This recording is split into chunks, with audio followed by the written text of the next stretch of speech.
Hello Facebook ads people, I'm Konstantinos, and today we're going to discuss a little bit about targeting.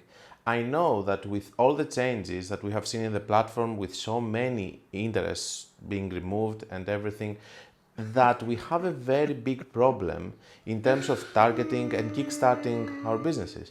And of course, for accounts that are big and they have trained pixels, we can go with pro targeting or the options that are left, or use my crazy method. Link is going to be on the description. But what is happening with new businesses, the businesses that they are struggling with new pixels and stuff, that they need the interests? Well, when something like this is happening, we have to be creative from our part.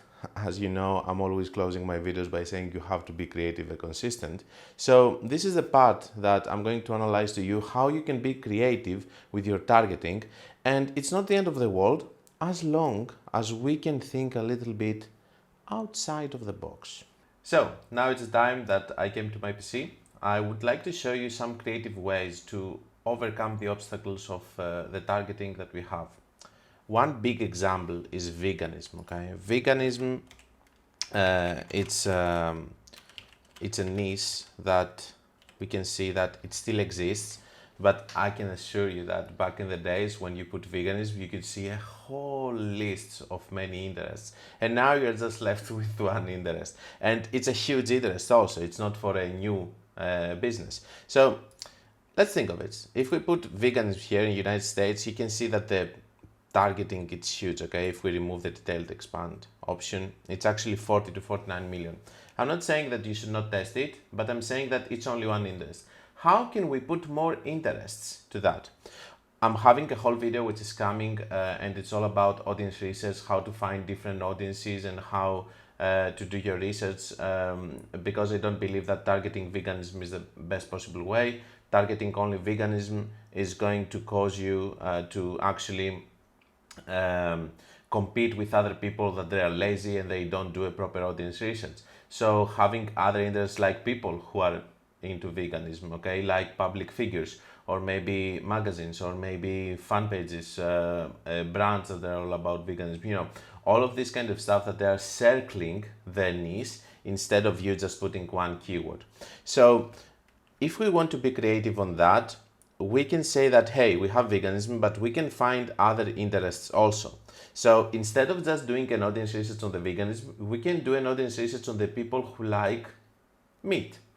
And a stupid example over here, not actually stupid because I have used it already and it's working, is that you can exclude this time the people over here, and you can say that, hey, I'm going to exclude the people who like meat. Okay, and you can come here. You can see that it's also a huge audience, but you can put more and more people. Like let's take the meat over here. Let's take the turkey meat.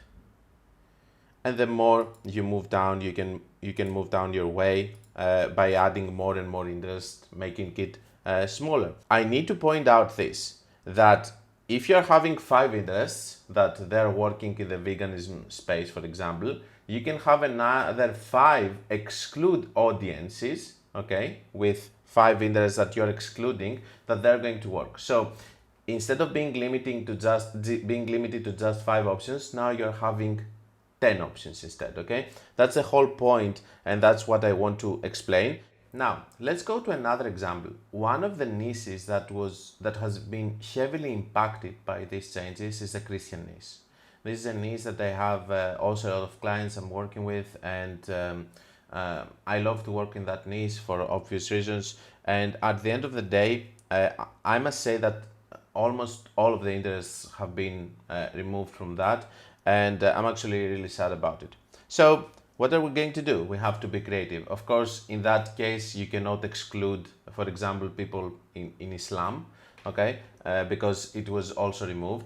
But there are other things that you can do, and let me explain. So if you are within the Christian niche, you know that it's all about communities, okay? And in any niche that you are, I strongly suggest you to understand your niche.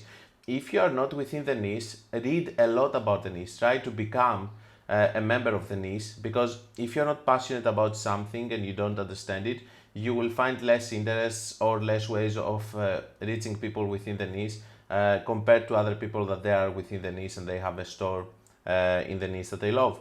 And this is what is happening most of the times with people in the Christian niche. They're within a niche that they also love, so they know and they understand what these people think and how they should approach them. So if you are within the Christian niche, you know that it's all about the communities, okay? So there are a lot of communities that they have neighborhood or areas that they are in specific community that they are Christians, and this is something that you can target. Let me show you just an example over here, okay? Let's see over here we can go to Oklahoma City, for example, okay? Let's go to Oklahoma City. I don't live in the United States, so I don't know. But let's say that we have over here, next to the Oklahoma State Fair Park, we have a very strong community of Christians. How do you know it? You know it because there is a church and there is someone who is preaching and he is actually inspiring a lot of people, and you know that these people are part of a very big Christian community. Instead of just targeting the whole area, you can target here, you can take the drop pin, you can put it in the area that it's next to this, and then you can work with a mile radius.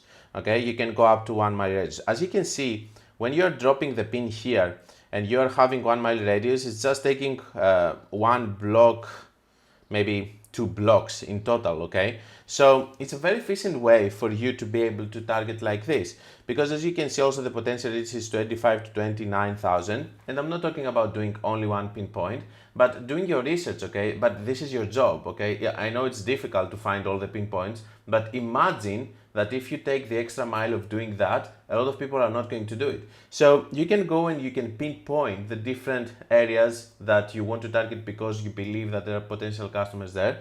And don't forget that here you can put people living in this location.